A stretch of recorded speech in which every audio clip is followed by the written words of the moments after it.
to be spot on, or you're going to have an issue. And and it's hard. We're doing something that's very hard. And when you're in a team with so many experienced athletes, it gets a little, it's like, why can't I do that? And then you start talking to them and you realize they may have been doing it a little bit longer than you, or and you can speed up the process by listening to people that have done it before. But there's still an experience component. It's like, in my line of work, I'm a trial lawyer. So I can talk to people and I can tell them how to try cases, and it might help them become a better trial lawyer quicker. But in order to be good at it, you have to you have to go in front of a jury, you have to try cases, because no matter what I tell you, there's no substitute for doing the work. So so I was really happy with the improvement, and really happy with the plan, and yeah. Okay. Awesome. I definitely wanted to talk about execution for sure, because I think that's like a huge part of the equation. But let's start off just real fast, like setting the stage for folks. Like, so this is Ironman Cortelain, your second Ironman. What was your first one? So was it Arizona? My first one was Texas last year. Okay. Yeah. All right. So a little bit of hills this time around, for sure. Yeah. Yes, it was. I think it was a harder course, although when I was in Texas, we had the wind. So there was about a 25-mile headwind for about half of the bike, which was probably a pretty good substitute for the hills we were dealing with at Coeur. Although I will tell you a funny story about Coeur. The weather was absolutely beautiful, but for some reason, on the steepest downhill part of the bike course, there was an absolute downpour. So there was like one cloud over the entire state of Idaho, and it was on the downhill course while I was going down. Of course, so I live in California. It doesn't rain, and on those few times it does rain, the last thing you do is go out for a bike ride. So I'm like, I'm going downhill. I've got my brakes on. I'm not slowing down. I have no idea how much control I have over this bike. The only thing I will say is there were people flying by me, and they didn't seem to be panicking, or they seemed to be in control. That's a good sign. So I was like, hopefully they know what they're doing. And anyway, it didn't last very long, but it was just, I just thought it was funny that 5 minutes of sheer terror as I was holding on for dear life going down the steepest hill. Of course. In an absolute downpour. So I think that's par for the course. There's always like one part of the race in everyone's race where they look back and they're like, really? Like, it had to happen like today, or that part, or just when I was there. It didn't have to be any other time when people were there. Now, I remember there was at Lake Placid a couple of years ago, they have around Mirror Lake Drive. So the bike comes in on one side, if the lake was a square, and on the short side, and then goes out the long side. And so it goes by the lake section there, which is like the swim, start, finish. It's the mountains, like the weather picks up, whatever. So this guy was coming in at the end of his first loop to like literally a quarter mile from special needs. And that section there is where they let everyone set up their team tents or their family tents or whatever. Someone did not anchor their tent, and the wind picked up, and the tent like toppled over and took him off his bike. And he was okay, thankfully. But you could just see his face. What? Like, really? I got hit by a tent on a bicycle. What are the odds of that happening ever in my life? It was such a bewildering moment. So that's a pretty common thing. I actually saw something similar happen to some poor guy in the Tour de France. He was riding along, you know how the fans get really close to the course. Somebody had some giant like flag thing that they were waving around. It was tied to some sort of pole, and right as he rides by, it snaps off that pole and goes across the course and gets all wrapped up in his bike. And oh my God. Yeah, and he goes down. He was okay. He got up and looked at him, was basically, what the heck, and got on. But there's some crazy stuff can happen. I hear you. I think there's something about the day.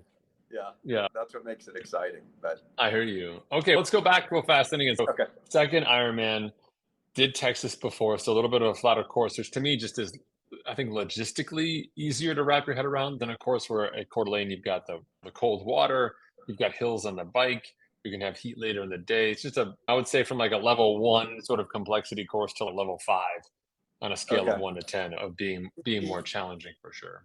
Yeah, the weather was nice. The water Hmm. was good. The swim, which it's funny because when I started doing triathlons, I was scared to death of getting in the water. Every time Yeah. I would get in, I would, and I think you and I talked about it at some point. You might have recommended like a psychologist or something. It was that bad. It was pretty bad. I remember. And but I actually was able to get over that, although it still is in the back of your Yeah. mind. But now, and I would hear people talk about, oh, I love the swim. It's the only relaxing part of the Ironman. And I was at that point. So I'm at that point now where the swim Hmm. was like the only relaxing part of the Ironman. It was actually enjoyable because you're out there and you're in your wetsuit and you Hmm. realize a few times it is impossible to drown with a wetsuit on. You can't Hmm. swim down in the Right. water. You just pop right back up. So once you are able to just realize that, it's like worst case scenario is you just float on your back until you feel better and then go. And once you have that sort of comfort level, you just go, the swim becomes, now it's okay, how fast can I do the swim? You start Hmm. dealing with the issues that the more experienced people have in dealing with the swim. I need to go faster. I need to cut this Hmm. buoy. I need to try to swim straight. Whereas Right. I just want to get out of the water alive. And Right. once you get past that, then you can start to enjoy the races a lot more because Yeah.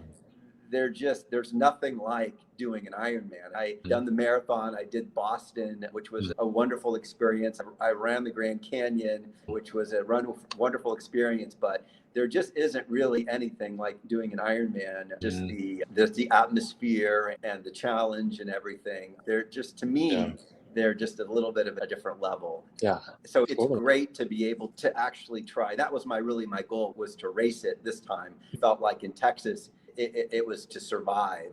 Whereas in this one, I felt I got a chance to race it Hmm. and learn some, and I think I'll do better Yeah. next time. I'll be able to race it a little bit better because I feel like my fitness is such that I can get a better time. But you keep talking about, it's just the execution is just so important. And Totally. that run it's not like running a standalone marathon. I don't care what anybody says. I know some people can run it Right. fast, but I don't have as much experience as some people, but I've done it enough now where I'm sorry, it is just not the same thing. Totally. It's just not. Yeah. But when people say, "Oh, it's just a big long training day, but it's catered," I'm like, that could be further from the truth. It is not a big Yeah, long catered day. yeah, If you do maybe. that. Yeah, maybe if that mentally, if that's what helps you find. But I think Al or somebody was saying something about what happened to me, and I know it was like when you start out on the run as slow as you can, and I swear up and down that is what I did. Right, I went Hmm. out running as slow as I can, and then when I look back on it, I was running too fast. And so I think what happens is my nutrition was good. I feel like I executed right with what my training was. I had Okay. the calories. I know people are like maybe a little bit more calories. I got off the bike and I felt good. I felt 100% better than when I got off the bike at Texas. When I got off the bike at Good. Texas, it was over for me. And I had Yeah. 26 miles to run. I felt good off the bike. I felt ready to really make a run at the marathon. And I grabbed some water and some Gatorade and I Hmm. grabbed a gel and I got some food and some fluids in me and I was off and I was going good. And I hit mile 6 or mile 7 and I felt like I was going to throw up. Like I got really Hmm. nauseous and I had to stop and slow down and walk. And I tried everything, right? I was trying Gatorade and I was trying bananas and they have like, it's a smorgasbord, right? They have Right. everything. Oh, everything. And I Yeah, went everything. through and I went through everything, finally settled on Coke. And it took me about 6 to 8 miles or about an hour for my system to flush out and for the sugar and everything to get into my system. And I felt great again. And then I was able to run basically the rest of the marathon, but I had lost an hour and a half trying to get my stomach back. And what someone was saying, and I think it just sounded exactly right for me, is that what happens is you get off the bike and you're supposed to be fueling for the run. So you still have food and whatever in your system, in your stomach. And then you take on some more food because if you've done it, you're feeling good off the bike. But if you don't start out slow, that food and that liquid sits there because there's no blood. The blood is now going to the other parts of the body. Your heart's pumping because you're not going slow enough. And it sits there and it sits there, and your body's, okay, we need to do something with this. So you either need to slow down or we're throwing this stuff up. We're going to throw it up. So I didn't want to throw up. I know. I guess some people throw up, but I don't really want to do that. So I slow down. And then your system starts to work, but it doesn't start immediately. So it takes an hour for your system to recharge. That's all lost time, right? Because you're walking. And once you start walking, it just kills your time. And as I'm walking, all these people were running by me, and I'm just like frustrated, but there was nothing I could do. Once I got my system back going and I was able to run, I felt great, and I was flying for me, and I passed all those people. I just kept thinking, and I recognized, because you had the guy in the Pittsburgh Steelers uniform, and you had all the people that you could easily recognize who they were because they were dressed unique. And I was able to then, even though I walked so much, by that time they were all tired, and I was able to pass all of them, and I finished good, which was the complete opposite of Texas, where I just walked the last half marathon. I just walked. So anyway, so that's my experience. It's a fine line between being able to run that marathon. And I look at the elite triathletes on our team, and there's a lot of them, and they all run that marathon. They're all able to run that marathon. And that's, for me, I think, where I need to work on. I agree, but I think you're not wrong. Like the second Ironman, there's a learning curve. And you're right. The people who are elite they slow down less. And by less, it means less time walking, less time administrating, less time whatever. And so part of being fast is doing all the things that you're learning right now. So these are things that I'll never do again. Like getting easy pass out here on the East Coast for your car. Once you can just drive through a toll booth, you'll never stop at a toll booth again. Like, why would I ever do that? Like, I didn't before. You didn't know, and you just waited in line. Now, and like, you're checking those boxes off, and you'll never do that again, which is great. I think also part of it is understanding, like that lesson you learned about the nutrition, right? There's times when we do want to intentionally vary our speed, which gives us better overall performance. But in the moment, at that decision point where you're like, do I want to go faster or slower? That part of your body is, of course, you want to go faster. It's a race. But the slower part of you is, just like you, for example, you mentioned being a trial lawyer. I'm sure if you're working with a rookie, you would tell him like, right here, we want to back off a little bit. It's tempting to go in, but you're going to appear too enthusiastic, and you're going to skew the jury, and then things are going to go crazy. So just back off a little bit, let them absorb what we're talking about, and then we come back later. And that nuance is part of that process for what you're learning, because your training was great this time around. You did a great job complying. You were healthy this time around, which is fantastic. Big win. And you mentioned that you had a really solid bike, consistent bike. And coming off the bike feeling good is a huge win in a race. As you start going faster and faster, you start feeling a little less good, because you're like, now you're starting to cut corners a little bit. You're like, maybe I'll eat a little less or go a little harder. But to have the baseline of, I can put a 112-mile bike ride together is awesome. And then we get to the run. But so to your point, part of it is the strategy piece. And the next level for you in this next race is once you understand, these operating system rules for you. And these are things that you have to kind of write down, because it's one of the things that I think elite athletes know all the time is that they just don't trust their instinct. There's a part of the time of the race where you have to race by instinct, right? So say you're getting pushed underwater on the swim, even though you're in a wetsuit, you're like, I need to get out of this scenario. That's your instinct. Do whatever your instinct tells you. There's not like a time to check my 5-step plan for not drowning when you're under the water. But same thing in a race. So there's a time on the bike, say, or at the end of the run where you're like, I just need to lay it all out there. Like, I have to, like when Jen was talking about her finish, when she found out that she was in contention for a spot, and she's like, I really don't have anything else left. I have to give 100% for as long as I can give 100%, and we will see what happens. But until that point in time, it's the reason why we have all that data and all that experience is to go back. And I mean, I've had that same experience in Cortelain. I remember I raced it in 2007, so a lifetime ago. And I remember having the whole plan and going to go out there and follow the pace and be really smart, etc. And I remember running and looking. We used to run out the opposite direction, away from town, towards the bike course, do a mile out and a mile back. So I remember running out that way next to this young guy, tiny guy, and we're both zipping along or whatever. And my watch was like, beep. And I'm like, oh man, I must be missing a satellite or something like that. He's like, what's up? And I was like, man, that was like a 625 mile. He's we're flying. And I was like, oh my God, I mean, so I have no business. Like, what the hell did I just run a 625 mile for? I was like, oh my God. So literally we turn around and we go back and there's an aid station right there by the, not that far from transition.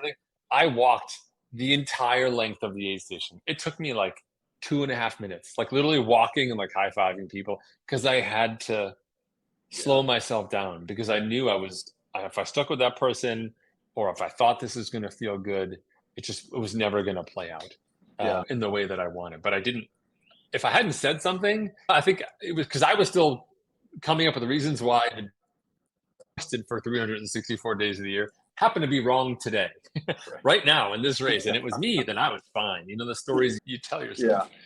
So it's a process for you, but you're well on your way in terms of the progress.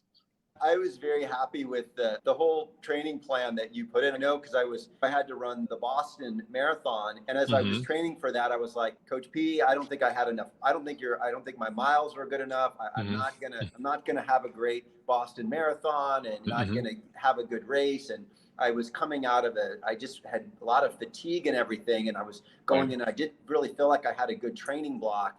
And I ran Boston, and it was a great experience, and it was fun. And I didn't have a great time for me, but what happened was I then took my little recovery period after that, and I transitioned into the Ironman training plan, and I was like completely invigorated. I had just a whole nother level of energy, and I was like, okay, so this all makes sense now. So I had a smaller easier training block leading into the marathon, which led to not necessarily as fast of a marathon as I could have run, but it didn't burn me out for what is a really tough 12 weeks to train for an Ironman or whatever. 100%. Right around 12 weeks. Yep. So I know exactly what you were doing.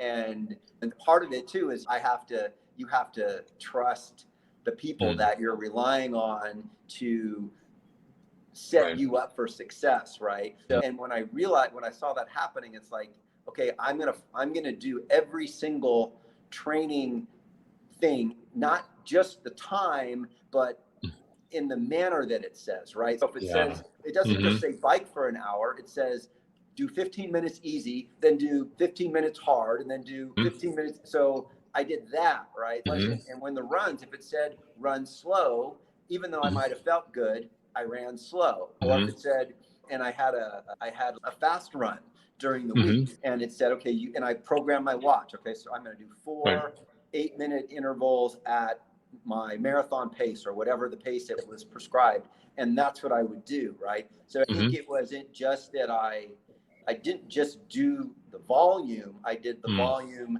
at the method that I was supposed to do the volume, right? So if it was the same with the swim, right? If I was supposed to do a 3,000 yard swim, I didn't go do my master swim class and do 3,000 yards of intervals, right? I swam for 3,000 yards, right? Because there's a difference between swimming 3,000 yards straight. There's a mental component there, and versus swimming 3,000 yards where you're in a group and you're stopping every 100 yards, but you're swimming the hundreds faster. So it might take the same amount of time, but there's a big difference. And I don't think I may have mentioned this before, but I probably did 4 of those 4,000 yard swims in training that were part of my plan. And I don't remember doing that last time. And I remember just dreading those 4,000 yard swims, right? Oh my gosh, 1,000 yards in a pool. Oh my God. But I'll tell you, that swim, that hour and 25 minutes, which was great for me, went by like that. It just mentally, it was just because now you've got all the added distractions of the people and the cycling and all that other stuff. And it just mentally, it went by so fast. And I think part of that because I was mentally trained to swim straight for an hour and a half, which of course now makes me jealous of all the people that get out in an hour and 15 minutes or an hour and 10 minutes. That's next time. That are under an hour. Those are people that are really mad at. Everybody has their strengths and weaknesses. And so I just think that the whole thing went really well for me, just trusting the plan and following it. And that's why I really felt fit going into that race. And that just gets you it's when I talk to people about trials, it's like they're like, yeah, I'm going to prove up all the elements of the crime. And I'm like, okay, that will get you in the door. That's not going to win you the case. You're going to have to convince them that they should convict the defendant. And in a race, being fit, that just gets you to the starting line, right? That if you're not fit, you might as well not even show up, because it's going to be miserable. But it's the execution is what ultimately. But let's zoom out though, because you're also executing on the training side as well, and I want to talk about that for a second, because that you mentioned the evolution of the training. Yes, there's the plan, and yes, I'm aiming for a long term, but your execution of the plan this time around was better. And just so to contrast that with your race, where you had this block where you had to walk 8 miles, right, to get yourself back. By doing the block this way, by training for Boston within the context of a year and connecting Boston to Cortelain, we put up like 6 months, almost now 7 months of just great work, which for future you is a massive, awesome investment. The alternative being, I'm gonna train for Boston, I'm gonna train hard for Boston, run Boston. Hopefully you don't get injured. Hopefully Boston doesn't nuke you because of what you did, and all of those things, which we know are super high possibilities. Those take you down, right? So you come into the build into Coeur d'Alene, or in some cases Lake Placid, because Boston kind of fits that time of year. Then people are like, oh, I need to spend 6 weeks. I can't run for 6 weeks. I need 3 weeks off. My heart rate I can't get my heart rate up anymore. I can't do the work. What am I going to do? And they've really undermined their this. So the fitness is compounding. And every time you take that balance to zero or make it negative, we have to restart that whole process. So you're actually in a great place going forward as well. And that's part of that evolution, like showing up next time, knowing how to stay healthy, knowing how to follow the plan, having better guidance on like how I want to race. You're just accelerating that process, which is fantastic. And it carries through. I did a 5K. We had our local 4th of July 5K, and I wasn't really going to, and this is a week after I did the Ironman, but I'd been following the recovery thing, and it'd only been a week, but I felt really good. And I went out and I PR'd that 5K, and I got first place for my age group. That's unbelievable. So my wife and I were like, after the race, I made her walk it. And so the race is over. We're standing around chatting, and they announced the winners for the age group. And I won first place. And I was like, I've never won anything. So one of the advantages of getting old, but still, it was like just the recovery was going well. So I'm very, very happy and very excited and very appreciative for all the help that you and the team and everybody, because endurance events are hard, and I appreciate the challenge, right? So I enjoy that. I enjoy the training, even though it's hard, and I enjoy the race, and I enjoy the challenge. It's what keeps you going. Now that my kids are old and they're off doing their own thing, and you're looking for something to fill that time, and this has been, for me, it's just been really good. I think for me, I really appreciate you're super enthusiastic on the team. You always bring the energy whenever you show up. But I think that's part of your secret too, is like you're so excited. You're so eager to learn. I think one of the challenges that people bring to the table when they start getting into the sport and seeking some improvement or seeking excellence is we all have things that we think that we know. And you're right, you may know swimming, or you may know cycling, or you may know running, whatever those pieces are. But to your point, in the context of what we are building for this year, you may know running a marathon, but you don't know running after swim and bike, right? Like it's just a different game, right? You may know cycling, but you don't know what it's like to be 6 hours in the aero bars, having swum with your nutrition going left instead of all those pieces. I think that's part of what your superpower is. And I'm just super pleased you put in the work. You've had your ups and downs. And like you always say, you've done a bunch of really cool stuff already. Like you did a bunch of bucket list items early in your endurance career, which is fantastic. So I'm excited for what's next. Yeah, I am too. And it's not just it is bucket list things, but it's things that were never even in the bucket. In other words, I remember like when I started doing training for a marathon and I had a couple injuries, and I started trying to figure out, okay, is there something else I can do to keep my fitness up that doesn't involve running? And I came across Ironman and the triathlon, and I was like, oh, I'm never going to be able. It was like, there's just no way. I could hardly swim 100, 200 yards. To swim 2.4 miles in the open water, and then bike 100 miles. That's impossible. Literally, there's just no way I would ever be able to do that. And now I've done 2. So it's just, awesome. It's just amazing what you can accomplish. Like you said, there's ups and downs. But I remember when I first started running, I was like, okay, I'm going to run 6 miles today. I'm going to run this pace. And then tomorrow I'm going to try to run 3 seconds faster. And then the next day, try to run 3 seconds faster. That was my thought process of how you get better. And then a week goes by and now you run 10 seconds slower. And you're like, wait a minute, I should be faster than I was when I started, because I started from nothing and now I'm fitter. And then you don't realize, okay, that's not how you train your body to run a race. You don't just try to run faster every day. I started from nothing, from literally not really knowing anything to here we are 5 years later. And it's a process. I know you talk about 3 years, and that's what it is. That's how long it takes. There's a reason you say 3 years, because it takes 3 years.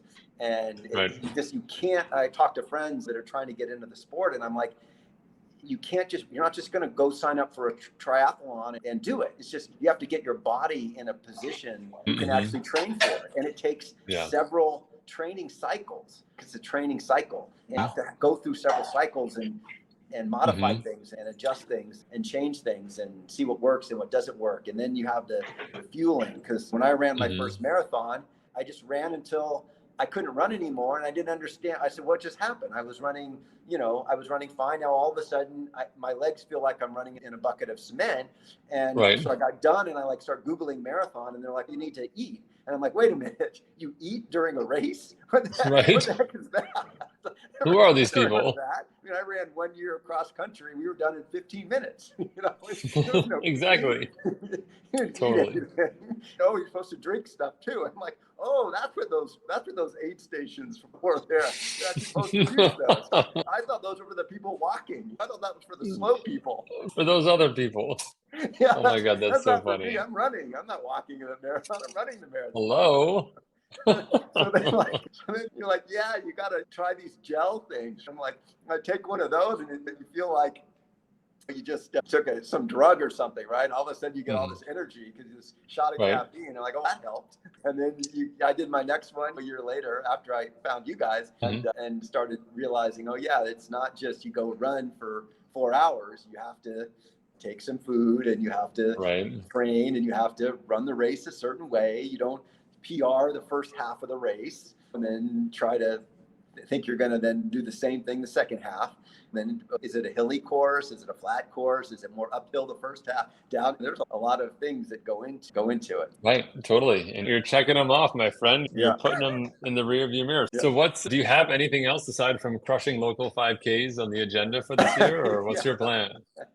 So for me, I think I signed up for not quite a half Ironman, but it's a local one in Santa Barbara. It's a fun race, and I'm going to do that end of August, and then take my kid off to college. And then I'm planning to do the Grand Canyon again in November, but I'm not going to do the rim to rim. I think we're going to go down to Phantom Ranch and have some lemonade and then come back. Okay. I've done it twice now, and I think a couple other people are going to do it. And then I do want to, my wife wasn't able to go to Boston this last time. I'll probably give you a ring at some point and see if you can load up another Boston qualifying plan for me. All right. Because the Boston qualifying plan is different from running a marathon plan. It is fun. Yes, it is. A little nuance there. Yes. Yeah. Okay. So I noticed that when I said, I want to qualify for Boston, all of a sudden, wait a minute, this run is a little bit harder than the marathon run I was doing before. Yeah, I'd like to do that. And then my plan is to do, I really want to do one full Ironman a year. So I'll check with the team and see what's on the list probably for next year. I know there's some people that try to do 2 a year, but I like to do some other things, and it's a lot away from a lot of family sacrifices. Totally. We talk about all the spousal SAPs, and there is that. My wife's, it's a drain, and so you need to take some time and take care of that part of your life. Totally. I hear you. Some if you can stack them together, if you can do you get them 4 or 6 weeks apart, which is possible, then you're like, I get the 2 for 1. But yeah, I did a few years where it was August and October or June and October, and it was not fun. It felt like a job at some point there, which is not and great. I don't, and it's. No. I don't want that. You can go do a half Ironman, and those are really fun. That's what I'm doing in August. It's a little shorter than a half, but it's basically a half, and it's in Santa Barbara, and it's beautiful. And perfect. Drive up there in the morning and be done, and I don't need to commit the time to train for that. Like you do for a full Ironman. So that's perfect. I love that. One a year is good, and run a marathon and do some of the other stuff. There's so much stuff to do, so much stuff the team is involved in and signed up for and doing. There's always some challenge. So 100%. Yeah, there's no downtime. As long as you're staying active and keeping it going, you don't have to be training for a race. As long as you're training for something, you'll be good. Right. Yeah, awesome. Exactly.